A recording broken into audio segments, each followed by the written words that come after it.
il ferait pas un peu trop chaud ici? Oh là là, qu'est-ce que j'ai froid aux pieds. Il fait chaud. On pourrait pas monter le chauffage, je trouve qu'il fait un peu frisquet. Il fait froid. Ces petites phrases, on les a tous entendues ou même prononcées. Elles traduisent toutes une sensation d'inconfort à laquelle on a envie de mettre fin le plus rapidement possible. Et en général, le premier réflexe consiste à monter ou descendre le chauffage, ce qui malheureusement, vous l'avez sûrement constaté, ne résout pas tous les problèmes. Et oui, le chauffage, c'est un petit peu plus compliqué que cela. En effet, contrairement à une idée reçue, le confort thermique ne dépend pas uniquement de la température de l'air d'une pièce. Non, il y a d'autres paramètres qui sont également essentiels et qui, s'ils ne sont pas respectés, peuvent être à la source d'un inconfort.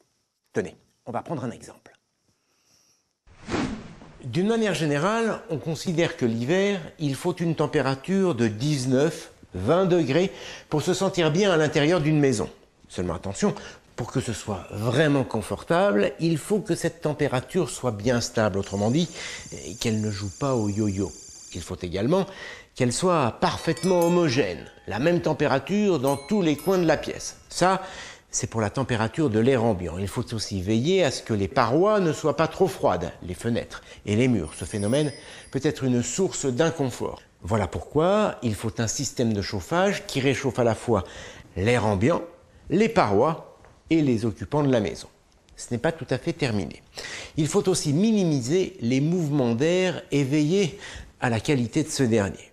Pour que l'air soit agréable à respirer, on recommande un taux d'hygrométrie, c'est l'humidité relative de l'air, compris entre 40 et 60%. Comme pour la température, ce taux d'hygrométrie doit être homogène et bien réparti dans toute la pièce. Or, certains systèmes de chauffage peuvent justement déséquilibrer ce taux d'hygrométrie, rendant l'air plus sec à certains endroits et plus humide dans d'autres. C'est donc en jouant sur tous ces paramètres, la stabilité et l'homogénéité de la température, celle du taux d'hygrométrie et les mouvements d'air, que l'on peut atteindre un confort thermique satisfaisant. Alors bien sûr, les systèmes de chauffage sont des acteurs importants pour atteindre ce confort thermique, mais l'isolation du logement et la performance des fenêtres le sont tout autant. D'ailleurs, très souvent, des travaux d'isolation sont suffisants pour améliorer le confort thermique et dans tous les cas, ils doivent être étudiés avant de rénover un système de chauffage.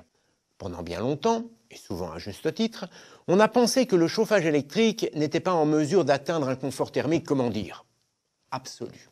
C'est vrai que quand on parle de chauffage électrique, on pense bien souvent au fameux convecteur. Normal, c'est le tout premier système de chauffage électrique qui a vu le jour. C'était dans les années 70. Comme son nom l'indique, le convecteur fonctionne sur un principe physique simple, la convection.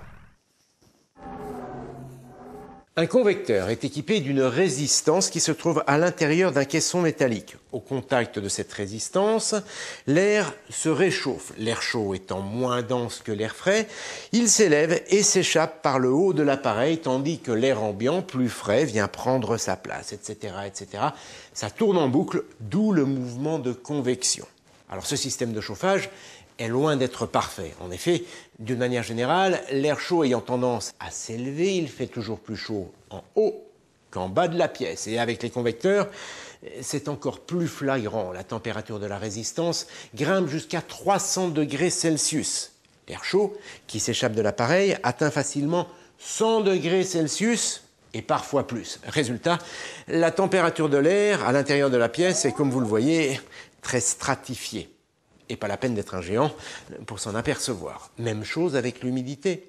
L'air est plutôt sec au niveau du visage. Dommage, car c'est l'air que l'on respire, alors qu'il est plutôt humide au niveau du sol. Bref, vous l'avez compris, en matière de confort thermique, le convecteur, c'est pas vraiment ce qui se fait de mieux. Le deuxième système de chauffage électrique qui a vu le jour, c'est le panneau rayonnant. On parle également de panneau radiant. On l'appelle comme ça, car il associe à la convection un autre phénomène physique de transfert de chaleur, le rayonnement. Pour bien comprendre, je vous emmène au ski, à la montagne, en plein hiver. Oh non! Un bel hiver avec un beau soleil! Voilà, nous y sommes. La température extérieure est de moins 5 degrés Celsius. Certes, c'est un peu frisqué et pourtant, avec ce beau soleil et malgré le froid, on n'a qu'une idée en tête, celle de retirer l'anorak et de se prélasser en t-shirt à une terrasse. Et tout ça alors qu'il fait moins 5 degrés Celsius. Comme quoi, la température de l'air n'est pas le seul critère du confort. En fait, c'est le soleil qui nous réchauffe directement par rayonnement. Des rayons infrarouges précisément, des rayons invisibles à l'œil nu, mais que nous ressentons parfaitement. D'ailleurs, il suffit d'un nuage et tout de suite on sent la différence. Brrr. Le panneau rayonnant fonctionne sur le même principe. La résistance électrique placée à l'intérieur de l'appareil chauffe une grande plaque qui va rayonner à son tour. Les rayons infrarouges passent en fait à travers les petits trous de cette grille qui protège le dispositif. De cette manière, contrairement aux convecteurs qui ne réchauffent que l'air, les panneaux radiants, grâce à leur rayonnement, réchauffent aussi les surfaces, les parois et donc les corps qui se trouvent à l'intérieur de la pièce. Cependant, ils ont aussi leurs limites. Pour rayonner, les plaques doivent être très chaudes, environ 250 degrés Celsius. Résultat, le rayonnement produit souvent trop de chaleur. D'ailleurs, on le ressent parfaitement lorsqu'on se trouve à proximité du panneau, dans les premiers mètres. Et puis, la température très élevée du panneau provoque là aussi une convection encore très importante qui produit, comme pour les convecteurs, une stratification de la température et du taux d'hygrométrie. En fait, c'est paradoxal, l'inconvénient avec les panneaux radiants, c'est qu'ils peuvent être trop chauds. Heureusement, les ingénieurs ont trouvé la parade avec une nouvelle génération de radiateurs électriques, des radiateurs à chaleur douce, c'est-à-dire des radiateurs capables de rayonner à basse température. Avec ces radiateurs à chaleur douce, la température de l'air qui s'échappe de l'appareil est beaucoup moins élevée. Il n'y a donc plus de stratification de la température de l'air et du taux d'hygrométrie. Et puis, avec ces radiateurs, la température de façade de l'appareil ne dépasse pas les 70 degrés Celsius. Le rayonnement qui est transmis est donc plus doux, moins chaud et moins agressif que celui transmis par un panneau rayonnant. Eh bien, c'est ça, ce que l'on appelle la chaleur douce. Autant dire qu'avec ces radiateurs à chaleur douce, on commence à s'approcher d'un confort thermique, disons, très satisfaisant. Enfin, il manque tout de même à la chaleur qu'il diffuse ce petit quelque chose qui permet d'éviter les variations de température. Eh bien, ce petit quelque chose, c'est ce qu'on appelle l'inertie. L'inertie, c'est la capacité qu'a un matériau d'emmagasiner la chaleur et de la restituer progressivement, sans à-coups. Alors, ce n'est pas quelque chose de nouveau, bien au contraire. Nos grands-parents utilisaient déjà ce phénomène quand ils se chauffaient avec la cheminée. Vous avez sûrement remarqué la plaque de fonte qui est placée à l'arrière de la cheminée. Eh bien, lorsque le feu est alimenté, il réchauffe la pièce ainsi que la plaque de fonte qui monte en température. Puis, lorsque le feu prend fin, que les bûches de bois sont consumées, eh bien, la plaque de fonte prend le relais et diffuse sa chaleur progressivement. Grâce à cette inertie, les radiateurs se comportent toujours comme un point chaud permanent, stable et homogène. Du coup, la température de la pièce le devient aussi. Vous l'avez donc compris, c'est en utilisant les propriétés de la chaleur douce, c'est-à-dire un rayonnement à basse température et de l'inertie qui apporte une température stable et homogène dans la durée, que le confort thermique est le plus grand. Aujourd'hui, il existe différents systèmes de radiateurs chaleur douce à inertie. Il y a par exemple les radiateurs à fluide caloporteur. La résistance électrique est placée en bas de l'appareil et elle réchauffe un fluide qui se trouve à l'intérieur et qui ensuite va chauffer la façade en aluminium. Et c'est cette dernière qui se met ensuite à rayonner tout en douceur. Puis, lorsque le radiateur est en veille, eh bien, il n'y a pas de rupture. Grâce à l'inertie du fluide caloporteur, eh bien, le radiateur continue à diffuser doucement sa chaleur. Et puis, il y a des radiateurs qui utilisent un double corps de chauffe, c'est-à-dire deux systèmes de chauffage différents qui sont contrôlés électroniquement et peuvent fonctionner indépendamment.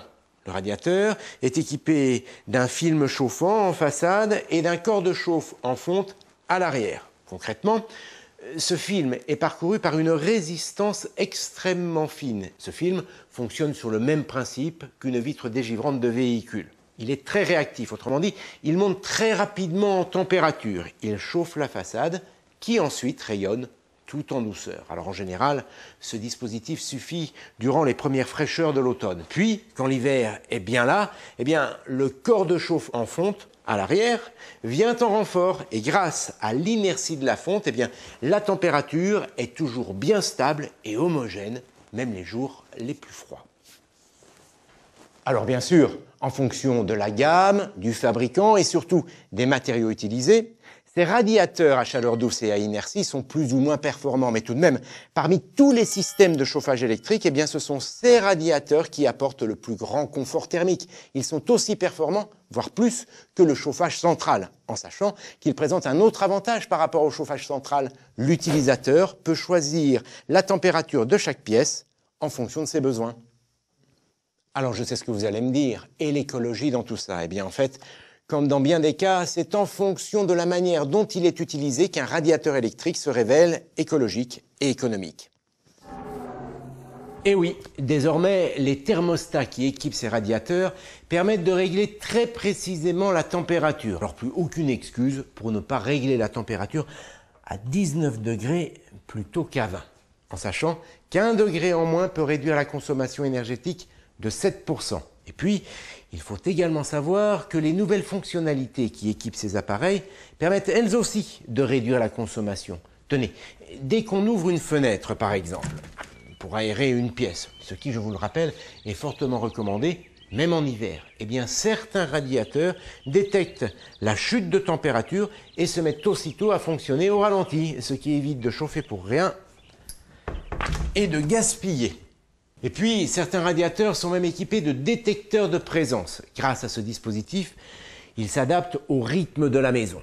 Une pièce est occupée, il la chauffe en mode confort. En revanche, quand elle est inoccupée pendant un certain temps, ce que l'appareil détecte, eh bien la température du radiateur baisse progressivement pour économiser de l'énergie. Autrement dit, vous l'aurez compris, le temps des bons vieux convecteurs qu'on appelait familièrement grille-pain est révolu. Avec les radiateurs chaleur douce à inertie, on a la bonne quantité de chaleur au bon endroit et au bon moment.